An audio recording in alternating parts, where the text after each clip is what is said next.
টকশোতে বসে ইসলামের বিরুদ্ধে, কোরআনের বিরুদ্ধে, মসজিদ মাদ্রাসার বিরুদ্ধে আর যুবকদের বিরুদ্ধে বক্তব্য দেয়, ওরাই হলো সমাজের বুদ্ধিজীবী, ঠিক কিনা? যারা আল্লাহু আকবার আওয়াজ সহ্য করতে পারে না, যারা মসজিদ মাদ্রাসা সহ্য করতে পারে না, যারা মুফতি জসিমউদ্দিন রহমানকে জঙ্গি বলেছে, আল্লামা সাঈদীকে যারা ধর্ষণকারী বানিয়েছে, ওদেরকে আমরা বুদ্ধিজীবী বানিয়েছি। ওরা তো বাংলার বুদ্ধিজীবী নয়, ওরা হলো বাংলার বুদ্ধি প্রতিবন্ধী।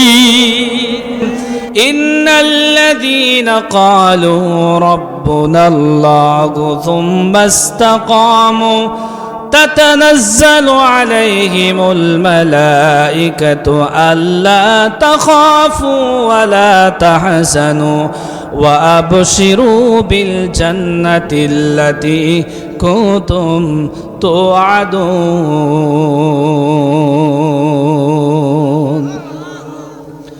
الله رب العالمين বলেন ইন্নাল্লাযীনা ক্বালু রাব্বুনাল্লাহ, নিশ্চয় যারা আল্লাহকে রব বলে স্বীকৃতি প্রদান করেছে, যারা আল্লাহকে রব বলে মেনে নিয়েছে, সুম্মা ইসতাকামু, এর উপর ইস্তিকামাত থেকেছে, অবিচল থেকেছে, তাতানাজ্জালু আলাইহিমুল মালাইকা, আল্লাহ পাক তাদের উপর এত বেশি সন্তুষ্ট হয়ে যান, খুশি হয়ে যান, রাজি হয়ে যান, আল্লাহ পাক আসমান থেকে পারিধারা বর্ষণ করে বান্দাদের অন্তরগুলো প্রশান্ত করে দেন। আল্লাহ তাখাফু, আর ফেরেশতারা ডাক দিয়ে বলেন লা তাখাফু, তোমাদের কোনো ভয় নাই, ওয়ালা হুম ইয়াহজানুন, তোমাদের কোনো চিন্তা নাই। কিসের ভয় নাই, কিসের চিন্তা নাই? আল্লাহর কোরআন বলছে, তোমরা যদি কোরআনের কাছে আত্মসমর্পণ করো, কোরআনকে যদি তোমরা মেনে নাও, আর কোরআনের নীতিমালা তোমরা যদি মেনে চলো, আল্লাহ বলছেন ওয়ালা খাউফুন আলাইহিম, এই দুনিয়াতেও ভয় নাই, পরকালেও ভয় নাই, ওয়ালা হুম ইয়াহজানুন, কোনো চিন্তা নাই। আল্লাহ রাব্বুল আলামিন বলেন ইল্লা মা তাবা ওয়া আমানা ওয়া আমিলা আমালান সালিহান ফাউলাইক ইউবাদদিলুল্লাহু সাইয়্যাতিহিম হাসানাত। ইল্লা মান তাওবা, যদি তোমরা তাওবা করো, ওয়া আমানা, যদি তোমরা ঈমান আনয়ন করো, ওয়া আমিলা সালিহান, ঈমান আনার পরে তোমরা যদি ভালো ভালো কাজ করো, ফাউলাইকা ইউবাদদিলুল্লাহু সাইয়্যাতিহিম হাসানাত। আরবি গ্রামার অনুযায়ী ফাউলাইকা এটা আসমা ইশারা, আল্লাহ পাক আত্মা ইশারা ইন্ডিকেট করে বোঝাচ্ছেন, ও নাটোরের তেলকুপির ইমানদার বান্দা বান্দিরা, তোমরা যারা কোরআন শোনার জন্য এসেছো, তোমরা পাপ করেছো, সীমা লঙ্ঘন করেছো, অত্যাচার করেছো, জেনা করেছো, ব্যভিচার করেছো, চুরি ডাকাতির সঙ্গে সম্পৃক্ত হয়েছো, ও আমার বান্দা বান্দিরা রে, তোমরা কোরআন শোনার জন্য এসেছো, পরিবর্তন হওয়ার নিয়তে তোমরা এসেছো। যত বড় অপরাধী হও না কেন, কোরআন আল কারিমের ইজ্জতে আমি আল্লাহ তোমার জীবনের সব অপরাধগুলো মাফ করে দিলাম। শুধু মাফ করে দিয়েছে তা নয়, ইউবাদদিলুল্লাহু সাইয়্যাতিহিম হাসানাত, বান্দারে যে যত বড় অপরাধী তার জন্য তত বড় সৌভাগ্যের কারণ। তুমি যেই পরিমাণ অপরাধ করেছো, আল্লাহ পাক খারাপ আমলগুলোকে আল্লাহ পাক নেকি দ্বারা বদল করে দিয়েছে। প্রভায়ের আমার গভীর মনোযোগ, যারা ঈমান আনয়ন করবে আল্লাহ রাব্বুল আমিনের উপর, আল্লাহ রাব্বুল আমিন তাদেরকে বিজয় করবেন। সাইয়্যিদুনা মূসা আলাইহিস সালামের ইন্তিকালের পরে আল্লাহ পাক এক নয় দুই নয়, কমপক্ষে 350 বছর আল্লাহ কোনো পয়গম্বর পাঠান নাই। কত বছর? আর একটু জোরে বলুন এই যুবকেরা, কত বছর? 350 বছর আল্লাহ পাক কোনো পয়গম্বর পাঠান নাই, নবীও পাঠান নাই, রাসূলও পাঠান নাই। আপনাদের কাছে আমি জানতে চাই, যে সমাজে কোরআন হাদিসের কথাগুলো বন্ধ হয়ে যাবে, ওই সমাজে মমতাজের ড্যান্সগুলো এমনিতেই চালু হয়ে যাবে।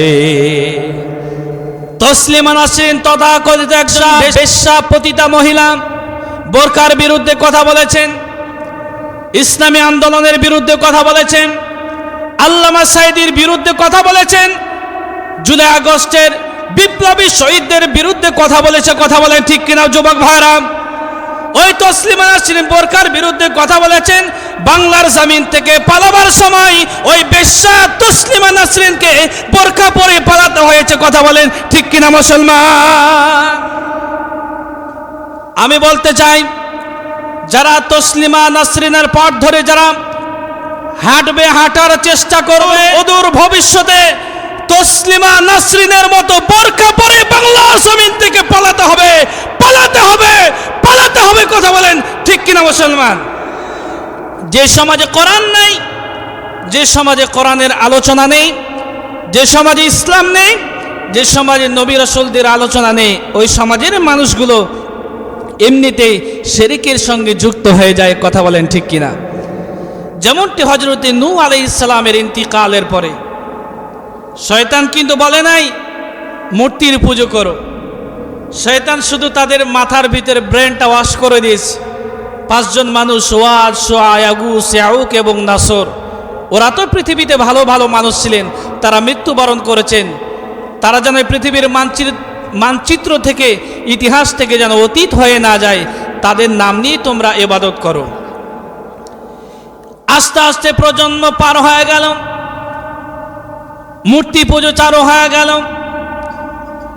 তেমনি বানি ইসরাইল বংশী 350 বছর মুসা আলাইহিস সালামের ইন্তিকালের পরে কোনো পয়গম্বর পাঠান নাই, নবীও পাঠান নাই, রাসূলও পাঠান নাই।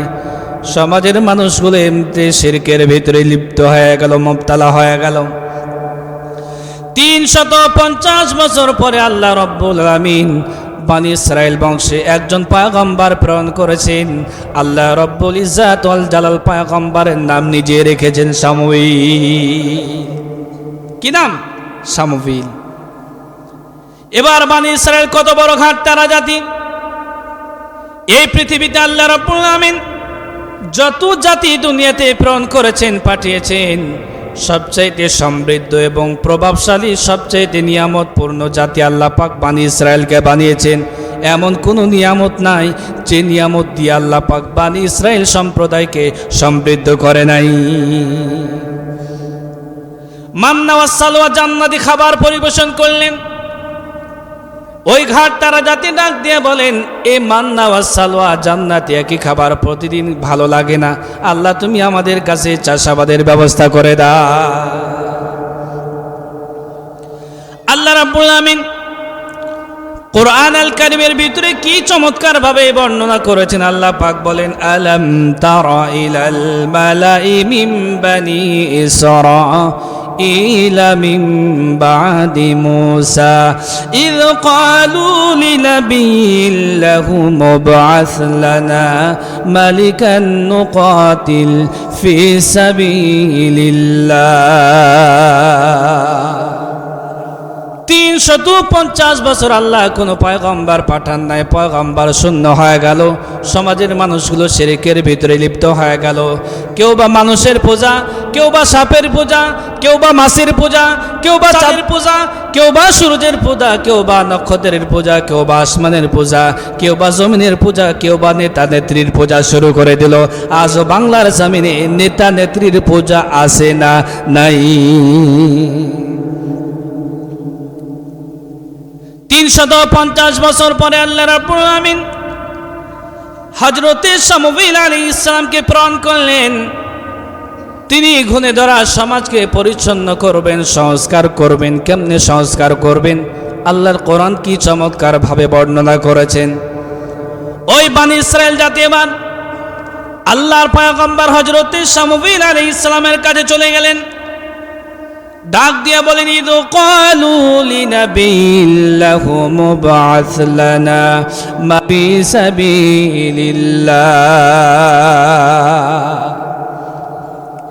এই আপনাদের নাটুরকে আল্লাহু আকবার বলা নিষেধ নাকি? কোরআনের আওয়াজ শোনার পর আল্লাহু আকবার বলা যায় না?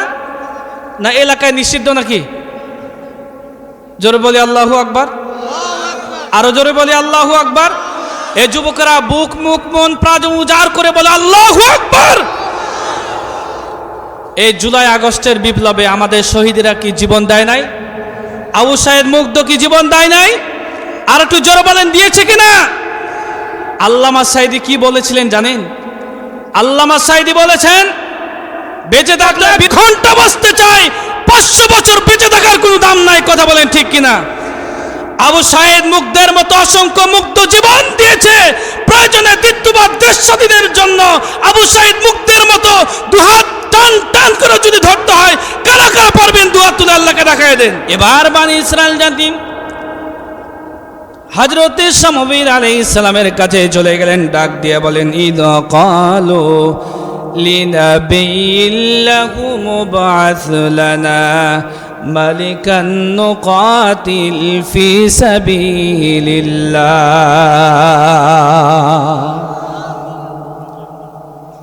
ডাক দিয়ে বলে, ও আল্লাহর নবী শামুয়েল, আপনি আল্লাহর কাছে দোয়া করুন, আল্লাহ রাব্বুল আলামিন যেন আমাদের জন্য একজন সেনাপতি নিযুক্ত করেন। আল্লাহ রাব্বুল আলামিন যেন আমাদের জন্য একজন মুসলিম সেনাপতি নিযুক্ত করেন। আমরা তার সঙ্গে থেকে যুদ্ধ করব, লড়াই করব, আমরা সংগ্রাম করব, যুদ্ধের জন্য আমরা প্রস্তুতি আছি। আল্লাহ নবী শামুয়েল ডাক দিয়ে বলেন, আমি যদি আল্লাহর কাছে দোয়া করি আর আল্লাহ রাব্বুল আলামিন যদি যুদ্ধ ফরজ করে দেন, তোমরা যদি যুদ্ধের ময়দানে না যাও, তাহলে বিষয়টা হিতে বিপরীত হয়ে যেতে পারে। তারা বলল, কেন আমরা যুদ্ধ করব না? কেন আমরা লড়াই করব না? কেন আমরা সংগ্রাম করব না? ওয়াকাদ উখরিজনা মিন দিয়ারিনা ওয়া আবনাইনা। কেন আমরা যুদ্ধ করব না? কেন আমরা লড়াই করব না, সংগ্রাম করব না? অথচ আমাদের আবাসভূমি থেকে আমাদেরকে বের করে দিতেছে, আমাদের ঘর বাড়ি থেকে আমাদেরকে বের করে দিতেছে, আমাদের স্ত্রী পুত্র সন্তান সন্ততিকে আমাদের ঘর থেকে বের করে দিতেছে। অবশ্যই আমরা যুদ্ধ করব। আল্লাহ রাব্বুল আলামিন যুদ্ধ ফরজ করে দিলেন। আল্লাহর কোরআন কি চমৎকার ভাবে বর্ণনা করেছেন। আল্লাহ পাক বলেন, ফালাম্মা কুতিবা আলাইহিমুল কিতাল। আল্লাহ রাব্বুল আলামিন যুদ্ধ ফরজ করে দিলেন। অল্প সংখ্যক মানুষ যুদ্ধের ময়দানে গেলেন, আর বাকিরা সবাই মুখ ফিরায় নিলেন। আল্লাহ রাব্বুল আলামিন বলেন, ওয়াল্লাহু আলিমুম বিজ্জালিমিন। আল্লাহ পাক জালিমদের সম্পর্কে খুব ভালোভাবে অবগত রয়েছেন। আল্লাহ রাব্বুল আলামিন বলেন, وقال لهم نبيهم إن الله قد بعث لكم طالوت ملكا قالوا أنى يكون له الملك علينا ونحن أحق بالملك منه ولم يؤت سعة من المال। আল্লাহর পয়গম্বর হযরত শামুয়েল ডাক দিয়ে বলেন, তোমরা আমার কাছে দোয়া করতে বলেছো, আমি আল্লাহর কাছে দোয়া করেছি, প্রার্থনা করেছি, ফরিয়াদ করেছি। আল্লাহ রব্বুল ইজ্জত ওয়াল জালাল তোমাদের জন্য একজন সেনাপতি নিযুক্ত করেছেন। আল্লাহ পাক সেনাপতির নাম নিজে রেখেছেন তালুত। কি নাম? তালুত। আল্লাহ রাব্বুল আলামিন কি চমৎকার ভাবে বর্ণনা করেন। قالوا أنى يكون له الملك علينا ونحن أحق بالملك منه ولم يؤت سعة من المال। এবার বনি ইসরাইল জাতি ডাক দিয়ে বলেন, ও আল্লাহর নবী শামুয়েল, আপনি এমন একজন গরিব অসহায় মানুষকে আমাদের জন্য মালিকান বাদশাহ নিযুক্ত করেছেন, সেনাপতি নিযুক্ত করেছেন, যার সম্পদ নাই, সম্পদের প্রাচুর্য নাই, একজন গরিব ঘরের সন্তান, তাকে আমরা প্রধান সেনাপতি হিসাবে মেনে নিতে পারি না। ওয়ানাহনু আহাক্কু বিল মুলকি মিনহু ওয়া লাম ইউতা সাআতাম মিনাল মাল। আমাদের সম্পদের প্রাচুর্যের, ধন সম্পদ, সোনার উপর, টাকা পয়সার কোনো অভাব নাই, আমরা তার চাইতে অধিকতর হকদার সেনাপতি হওয়ার, বাদশাহ হওয়ার। আল্লাহ রাব্বুল আলামিন ডাক দিয়ে বলেন, ধন সম্পদ আর কোটিপতি ঘরের সন্তান হলে নেতা হওয়া যায় না, চেয়ারম্যান, মেম্বার আর এমপি, মন্ত্রী, মসজিদের ইমাম হওয়া যায় না। মসজিদের ইমাম আর সমাজের নেতা হওয়ার জন্য দুই প্রকার জ্ঞানের প্রয়োজন। কথা বলেন ঠিক কিনা? আল্লাহ রাব্বুল আলামিন সেনাপতির দুই প্রকার জ্ঞান দান করেছেন। আল্লাহর কোরআন কি চমৎকার ভাবে বর্ণনা করেছেন। আল্লাহ পাক বলেন, ক্বালা ইন্নাল্লাহা আসতাফাহু আলাইকুম ওয়া যাদাহু বাসতাতান ফিল ইলমি ওয়াল জিসম। এক নাম্বার জ্ঞান দান করেছেন, ইলম মানে জ্ঞানের প্রচারণা দান করেছেন। জ্ঞান দিয়ে আল্লাহ পাক হযরতে তালুতকে সমৃদ্ধ করেছেন। ওয়াল জিসিম, আল্লাহ পাক হযরতে তালুত আলাইহিস সালামকে দেহের ভিতরে মজবুতি শক্তি দান করেছেন। এর মানে হযরতে তালুতকে আল্লাহ পাক বুদ্ধিজীবী বানিয়েছেন। আজ এই বাংলার জমিনে আমরা কাকে বুদ্ধিজীবী বলে মানি?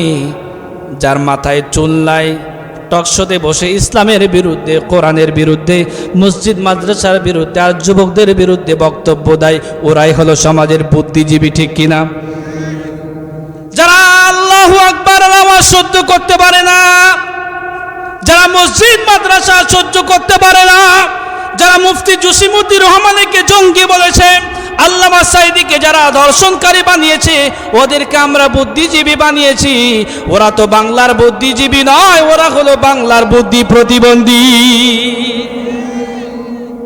ওরা আল্লামা সাঈদীকে ধর্ষণকারী বানিয়েছে, ওরা আল্লামা সাঈদীকে দেশ বিরোধী বানিয়েছে, ওরা আল্লামা সাঈদীকে দেশের বিরুদ্ধে চক্রান্তকারী বানিয়েছে। আর দেশে লক্ষ লক্ষ যুবকেরা আল্লামা সাঈদীর জন্য জীবন দেওয়ার জন্য প্রস্তুতি নিয়েছে। ঠিক কিনা? আল্লাহ রাব্বুল আলামিন ডাক দিয়ে বলেন, দেহের ভিতরে আমি আল্লাহ জিসিম মানে শক্তি দিয়ে আমি আল্লাহ প্রধান সেনাপতি তালুতকে সমৃদ্ধ করেছি। কেমনে সমৃদ্ধ করেছেন? আল্লাহ কোরআন বলতেছেন, কুলিল্লাহুম্মা মালিকাল মুলকি তুতিল মুলকা মা তাশা ওয়া তানজিউল মুলকা মিম্মান তাশা ওয়া তুইজ্জু মান তাশা ওয়া তুযিল্লু মান তাশা বিয়াদিকাল খায়র। আল্লাহ রাব্বুল আলামিন বলেন, কুলিল্লাহুম্মা মালিকাল মুলুক, রাজাদের রাজকে। আর একটু জোরে বলুন, সমস্ত রাজত্ব কার হাতে? আল্লাহ পাক বলেন, আমি আল্লাহ যাকে চাই তাকে সম্মানিত করি, আর আমি আল্লাহ যাকে চাই তাকে অপমানিত করি। আমি আল্লাহ যাকে চাই তাকে মলকিয়াত মানে রাজত্ব দান করি, আর আমি আল্লাহ যাকে চাই তাকে ক্ষমতাচ্যুত করি। সব কিছু করার মালিক কি? আর একটু জোরে বলেন। বিগত সময় ফ্যাসিস্ট স্বৈরাচার 17 বছর দেশ পরিচালনা করেছে, আলেমদেরকে জেলখানায় বন্দী করেছে। আল্লামা সাঈদীকে 13 বছর কারারুদ্ধ করেছেন। আল্লামা ডক্টর মিজানুর রহমান আজহারির বিরুদ্ধে চক্রান্ত ষড়যন্ত্র করেছে, তাকে মালয়েশিয়ায় পার করে দিয়েছে। এরপরে মুফতি আমির হামজাকে 3 বছর কারারুদ্ধ করেছেন। আল্লামা মামুনুল হককে 3 বছর কারারুদ্ধ করেছেন। আয়না ঘরের রাজত্ব কায়েম করেছেন। এদেশের তাওহীদি জনতা যুবকেরা বাংলার জমিন থেকে পালাবার জন্য 45 মিনিট সময়ও দেন নাই। ঠিক কিনা? তারা মাইক পেলে বলতো খেলা হবে, খেলা হবে। এই খেলা তোমাদের কোথায় গেল? কথা বলেন ঠিক কিনা? খেলার জন্য নাটোরের যুবকেরা বসে আছে, আসো, পিঠের চামড়া থাকবে না। কথা বলেন ঠিক কিনা মুসলমান? প্রিয় ভাইয়েরা আমার, গভীর মনোযোগ। আল্লাহ রাব্বুল আলামিন হযরতে তালুত আলাইহিস সালামকে সেনাপতি নিযুক্ত করলেন। এবার আল্লাহর পয়গম্বর হযরতে শামুইল ডাক দিয়ে বলেন, শোনো শোনো, শুনে নাও। হযরতে তালুত আলাইহিস সালামকে আল্লাহ পাক তোমাদের জন্য বাদশা হিসাবে মনোনীত করেছেন। তার যতগুলো গুণ রয়েছে তার 1 নাম্বার গুণ আল্লাহ রাব্বুল আলামিন বলেন, ওয়াকালা লাহুম নাবিয়ুহুম ইন্না আয়াতা মুলকিহি আয়াতিয়াকুমুত তাবুতু ফিহি সাকিনাতুম মির রাব্বিকুম ওয়া বাকিয়াতুম মিম্মা তারাকা আলু মূসা ওয়া আলু হারুন।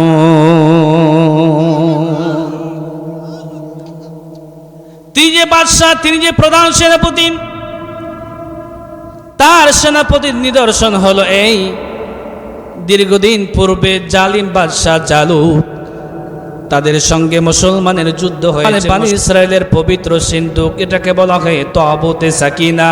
তাবুতে সাকিনা, পবিত্র সিন্দুকটাকে তারা চুরি করে নিয়ে চলে গিয়েছিল। আবার এই পবিত্র সিন্দুক তাবুতে সাকিনা তাদের মাধ্যমে যুদ্ধ হবে, সেনাপতির মাধ্যমে যুদ্ধ হবে, আবার তোমাদের পবিত্র সিন্দুক তোমাদের কাছে ফিরে আসবে। লম্বা ঘটনা আছে, আমি আর সেদিকে যেতে চাই না। এটি এমন একটি পরিপূর্ণ বরকতপূর্ণ সিন্দুক, যে সিন্দুকের ভিতরে হযরতে হারুন আলাইহিস সালামের জামা কাপড় রয়েছে, আর হযরতে মূসা আলাইহিস সালামের মুজিজা লাঠি রয়েছে। জোরে জোরে বলি সুবহানাল্লাহ।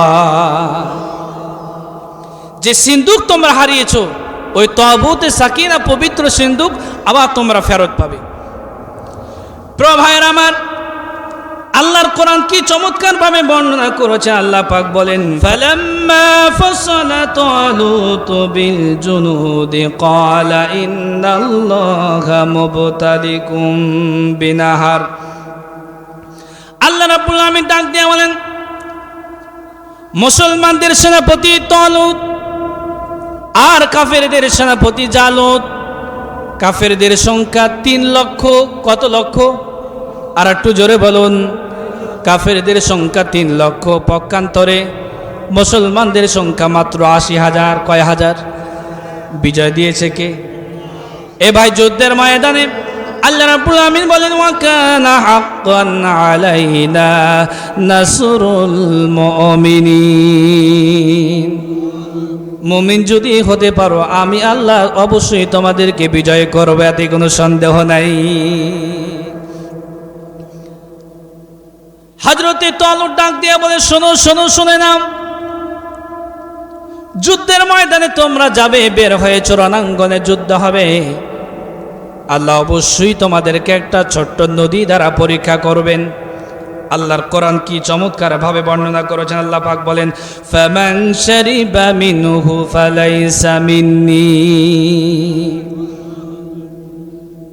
যত বেশি তৃষ্ণা লাগুক না কেন, যত বেশি পিপাসা লাগুক না কেন, এই নদী থেকে বিন্দু পরিমাণ তোমরা যদি এই নদী থেকে পানি পান করো, তাহলে তোমরা আমার দলভুক্ত হতে পারবে না। আল্লাহ রাব্বুল আমিন বলেন, وَمَنْ لَمْ يَطْعَمْهُ فَإِنَّهُ مِنِّي إِلَّا مَنِ اغْتَرَفَ غُرْفَةً بِيَدِهِ فَشَرِبُوا مِنْهُ إِلَّا قَلِيلًا مِنْهُمْ। আর যারা এই নদী থেকে পানি পান করবে না, তারা আমার দলভুক্ত হবে। হ্যাঁ, যদি এমনটি হয়ে যায়, জীবন যায় যায় অবস্থা, জি ভরে পানি পান করতে পারবে না, পেট পূরণ করে, তোমরা হাতের ওপর হাতের তালুতে পানি নিয়ে 1 চিবুক অথবা 2 চিবুক পানি পান করবে জান বাঁচানোর জন্য। সুবহানাল্লাহ। এদের ভিতরে অনেকে ছিল মুনাফিক। এমনিতে সন্ধ্যা উত্তীর্ণ হয়ে গেছে, রাতের বেলায় পানি পান করবে, সেনাপতি দেখবে না। সেনাপতি না দেখলে একজন দেখবে, তিনি কে? গরিব অসহায় মানুষের রিলিফের চাল ডাল চুরি করে খেয়েছে, কেউ দেখবে না, একজন দেখবে, তিনি কে? এদেশের মানুষগুলো বড় আশার ভরসা নিয়ে চেয়ারম্যান বানিয়েছে, এমপি বানিয়েছে, মন্ত্রী বানিয়েছে, চেয়ারম্যান বানিয়েছে, মেম্বার বানিয়েছে, হাজার কোটি টাকার বাজেট এসেছে, নিজের নামে আত্মসাৎ করে ব্যাংক ব্যালেন্স তৈরি করেছে, তেল এসেছে, চাল এসেছে, ডাল এসেছে, খাটের নিচে তেলের গোডাউন করেছে। এমন নজির দেশে আসে না নাই? পৃথিবীর কোনো মানুষ জনগণ না দেখলে একজন দেখবে, তিনি কে?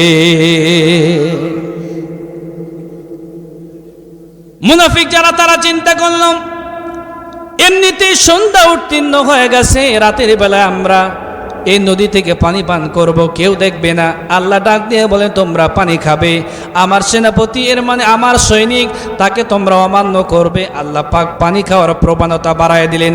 এক একজন 2, 3, 4, 5 মন করে পানি পান করলেন। পানি খেতে খেতে ওই নদীর ভিতরে তারা ডুবে মরে গেল। প্রিয় ভাইয়ের আমার, গভীর মনোযোগ, মুসলমানদের সংখ্যা যেন কত? কয় হাজার? মুসলমানের সংখ্যা 80,000, নদীর ওপারে গিয়ে গণনা করে দেখলেন ৮০,০০০-এর ভিতরে মাত্র অবশিষ্ট আছে ৩১৩ জন। কত হাজার? ৮০,০০০-এর ভিতরে মাত্র ৩১৩ জন। এ ভাই, আপনি মনে করতেছেন আমার আগে পূর্বের বক্তা জহুরুল ভাই বলে গেছে, আপনি মনে করতেছেন ৯২% মুসলমান। না, এদেশে ৯২% মুসলমান হলে কোনো কুকুরের বাচ্চা, কোনো শহরের বাচ্চা ইসলামের বিরুদ্ধে, কোরআনের বিরুদ্ধে কথা বলার সাহস পায়। কথা বলেন ঠিক কিনা মুসলমান? ইসলামের বিরুদ্ধে, মসজিদ মাদ্রাসার বিরুদ্ধে, আলেম ওলামাদের বিরুদ্ধে, যুবকদের বিরুদ্ধে কথা বলার মতো দুঃসাহস কোনো কুকুরের বাচ্চা দেখাতে পারত না। কথা বলেন ঠিক কিনা মুসলমান? আজ আলেম ওলামাদের কণ্ঠস্বর রুদ্ধ করা হয়েছে। এদেশের মাহফিলগুলোকে 144 বানিয়ে দেশের সমস্ত তাফসির ও কোরআন মাহফিলগুলোকে অবাঞ্ছিত ঘোষণা করেছে, বন্ধ করে দিয়েছে। বেশ্যাপতিতা মহিলার, মমতাজের মতো বেশ্যা মহিলাদের কনসার্টগুলো ওপেন করে দিয়েছে। কথা বলেন ঠিক কিনা মুসলমান? এ বাংলার জমিনে 18 কোটি মানুষের প্রয়োজন নাই। 18 কোটি মানুষের প্রয়োজন নাই। তেলকুপি ময়দানে, কোরআনের ময়দানে আমার সামনে যে যুবকেরা বসে আছে, এই যুবকদের প্রয়োজন। কথা বলেন ঠিক কিনা যুবক ভাইরা? কারণ আমার সামনে যারা বসে আছে ওরা আগামী দিনের চেয়ারম্যান, আগামী দিনের এমপি হবে, আগামী দিনের টিওন হবে, আগামী দিনের ডক্টর হবে, আগামী দিনের উকিল হবে, আগামী দিনের মেম্বার হবে। এরাই দেশকে সংস্কার করবে। কথা বলেন ঠিক কিনা মুসলমান? প্রিয় ভাইরা আমার, গভীর মনোযোগ। ওপারে গিয়ে গণনা করে দেখলেন সেনাপতি তালুত আলাইহিস সালাম মাত্র ৩১৩ জন পড়ে গেলেন বেকায়দায়। সেনাপতি আগে বলেছিলেন আমরা আল্লাহর কাছে দোয়া করব, আল্লাহ যুদ্ধ ফরজ করে দিবেন। আল্লাহ যদি যুদ্ধ ফরজ করে দেন, তোমরা যদি যুদ্ধের ময়দানে না যাও তাহলে বিষয়টা হিতে বিপরীত হয়ে যেতে পারে। তারা যুদ্ধের ময়দানে রণাঙ্গনে রওনা দিবেন। সন্ধ্যা উত্তীর্ণ হয়ে গেল। আজ থেকে ৩,৫০০ বছর পূর্বে আপনার আমার মতো এত অত্যাধুনিক ব্যবস্থা ছিল না। লাইটের ব্যবস্থা ছিল না, আলোর ব্যবস্থা ছিল না, কারেন্টের কোনো ব্যবস্থা ছিল না। এই জন্য রাতের বেলায় যুদ্ধ হতো না, যুদ্ধ বন্ধ থাকতো। দিনের বেলায় যুদ্ধ হতো, তাও আবার নির্দিষ্ট একটা জায়গায়। আজ বাংলার জমিনে রাতের বেলায় যুদ্ধ আছে না নাই? রাতের যুদ্ধ মানে দিনের বেলায় ওই বাক্সরা ভর্তি করে রাতের বেলায় ফাইন আউট করে দিয়েছে। আগামী দিনের চেয়ারম্যান পাস করেছে, স্বৈরাচারের এমপি পাস করেছে। কথা বলেন ঠিক কিনা? এসব জায়গায় চুরি করে খেয়েছে। কথা বলেন ঠিক কিনা? চুরি করে খেয়েছে। কত চুরি করেছে জানেন? এক স্বৈরাচারের দালাল সালমানিফ রহমান দাড়ি রেখে নম করে দেশ থেকে পালাবার চেষ্টা করেছে। এক স্বৈরাচারের দালাল উনি ৩৬,০০০ কোটি টাকা আত্মসাৎ করে বিদেশের বেগম পাড়ায় বাড়ি বানিয়েছে। ঠিক কিনা? এর স্বৈরাচারের বাড়ির কর্মচারী ৪০০ কোটি টাকার মালিক। কত? আরে বাড়ির কর্মচারী যদি ৪০০ কোটি টাকার মালিক হয় তাহলে বাড়ির মালিক কত টাকার মালিক? ঠিক কিনা? প্রিয় ভাইয়েরা আমার, ওপারে চলে গেলেন, রণাঙ্গনে যুদ্ধ হবে। রাতের বেলায় পড়ে গেলেন বেকায়দায়। সবাই চলে গেলেন সামনে, পিছনে একজন বালক 11 বছরের একজন কৃষক, তিনি যেতে পারেন নাই, দাঁড়িয়ে আছেন। আস্তে আস্তে হেঁটে হেঁটে যুদ্ধের ময়দানে যাবেন। এমন সময় কে যেন পিছন দিকে ডাক দিয়ে বলে দাউদ।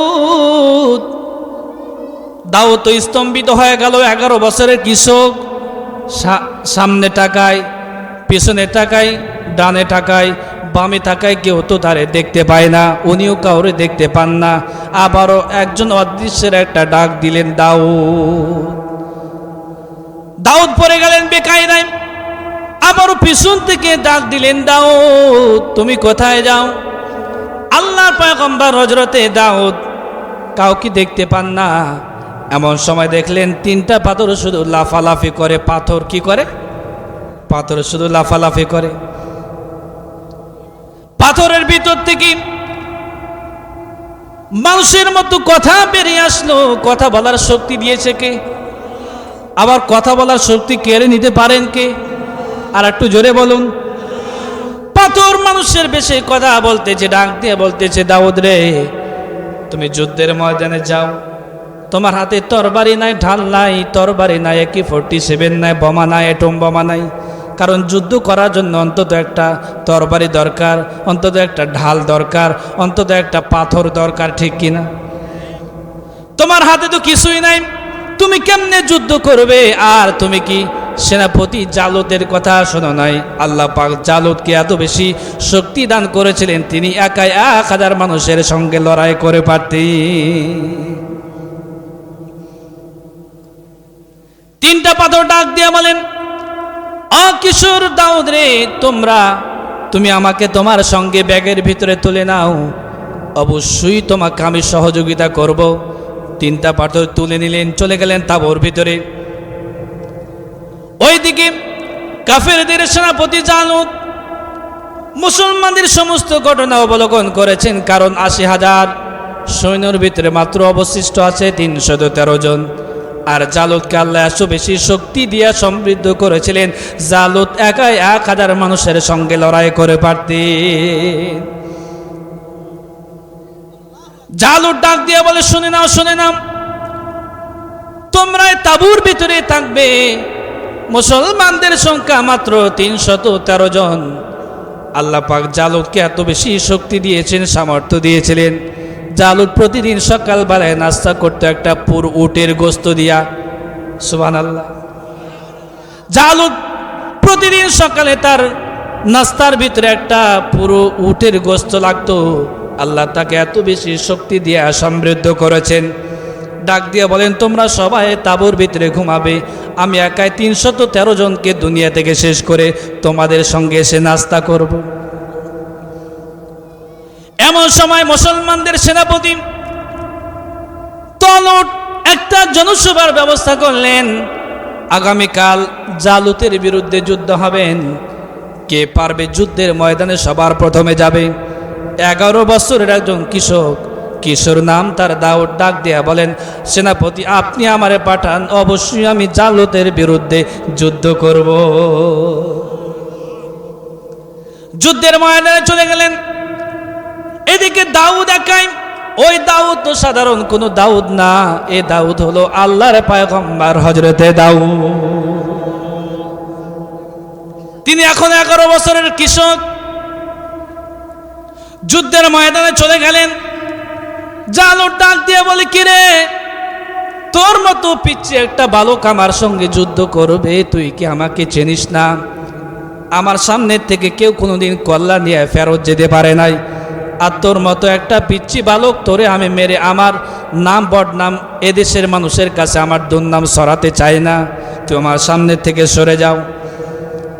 এমন সময় আল্লাহর পয়গম্বর দাউদ ডাক দিয়ে বলে, জালুত, জালুত রে, যুদ্ধের ময়দানে রণাঙ্গনে যুদ্ধ হবে, কে ছোট কে বড় এটা দেখার কোনো বিষয় নাই, তোমার সঙ্গে আমার রণাঙ্গনে যুদ্ধ হবে, তুমি আমারে প্রতিহত করবে, আমিও তোমারে প্রতিহত করব। এমন সময় পাথর ডাক দিয়ে বলো, আল্লাহর পয়গম্বর দাউদ, এত বাস বিচার করার কোনো সময় নাই, উঠাও তরবারি, লাগাও নিশানা। সুবহানাল্লাহ। পাথর ব্যাগের ভিতর থেকে ডাক দিয়ে বলেন, উঠাও তরবারি, লাগাও নিশানা। আল্লাহর পয়গম্বর হযরতে দাউদ আলাইহিস সালাম ব্যাগের ভিতর থেকে পাথর উঠায়া নিক্ষিপ্ত করলেন জালিম বাদশাহ জালুতের দিকে। জালিম বাদশাহ জালুতের বাম হাতে লেগে গেল। পাথর নিক্ষিপ্ত করার সঙ্গে সঙ্গে জালিম বাদশাহ জালুতের বাম হাত কাটার সঙ্গে সঙ্গে দেহ থেকে ছিন্ন ভিন্ন হয়ে গেল। এত জোরে চিৎকার দিলেন, তাঁবুর ভিতরে ঘুমিয়ে থাকা 2,99,999 জন সৈন্যের ঘুম ভেঙে গেল। জালিম বাদশা জালুত এক পা করে এগিয়ে আসতেছে। এমন সময় ব্যাগের ভিতর থেকে আর একটা পাথর ডাক দিয়ে বলে, ও আল্লাহর পয়গম্বর দাউদ, এত কথা বলার কোনো সময় নাই, বাস বিচার করার কোনো সময় নাই, উঠাও তরবারি, লাগাও নিশানা। আর একটা পাথর বের করে জালুতের দিকে নিক্ষিপ্ত করলেন। জালিম বাদশার ডান বাহুতে লেগে গেল। সঙ্গে সঙ্গে ডান বাহুখানা দেহ থেকে ছিন্ন ভিন্ন হয়ে গেল। আর একটা পাথর বাকি আছে। ডাক দিয়া বলো, আল্লাহর পয়গম্বর দাউদ রে, এত বাস বিচার করার কোনো সময় নাই, ওটাও তরবারি লাগাও নিশানা। লাস্টলি অ্যান্ড ফাইনালি পাথরটা জালিম বাদশার দিকে নিক্ষিপ্ত করলেন, দেহুতে লেগে গেল, সঙ্গে সঙ্গে দেহখানা মাটির সঙ্গে মিশে গেল। আর জালিম বাদশা এত জোরে চিৎকার দিলেন, তাঁবুর ভিতরে ঘুমিয়ে থাকা 2,99,999 জন সৈন্যের ঘুম ভেঙে গেল। তাঁবুর ভিতরে কেউ ঘুমায় থাকতে পারলেন না, এক পা করে চলে আসলেন যুদ্ধের ময়দানে, রণাঙ্গনে যুদ্ধ হচ্ছেন। তারা দূর থেকে দেখলেন আমাদের সেনাপতি, তার দেহের ভিতরে এত শক্তি, 1,000 মানুষকে তিনি একাই লড়াই করে পারতেছেন। ওই ছোট্ট বাচ্চা আমাদের সেনাপতি জালুতকে যেহেতু মাটির সঙ্গে মিশাই দিয়েছেন, আমরা যদি যাই তাহলে আমাদের বাপ মার নাম সুদ্ধা পর্যন্ত আমাদের নাম নিশানা মুছে দিবেন। অতএব যুদ্ধ করার কোনো প্রয়োজন নাই, ময়দান ছেড়ে আমরা আগে পালিয়ে যাই। আল্লাহ রাব্বুল আমিন বলেন, ওয়া কানা হাক্কান আলাইনা নাসরুল মুমিনিন।